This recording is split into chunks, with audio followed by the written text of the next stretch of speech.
Muli tayo dyan, bumaba tayo dyan, bantayan guys.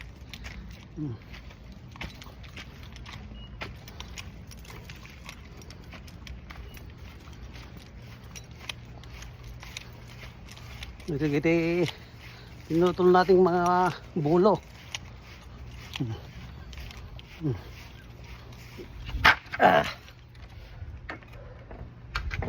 Yan guys, oh. Nandun na yung iba sa likod. Nakuha na lahat. Naibaba na sa bundok. Yan, oh, dalawa ito. Wala, pagod na tayo yung kasama ko eh. Pagod na tayo yung anak ko eh. Kaya nagsarili na.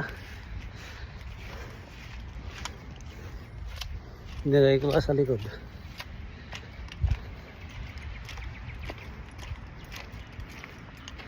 Thank you guys. Ganyan lang ang ginagawa ko pag day off. Kung ano-ano lang. Thank you. Thank you for watching.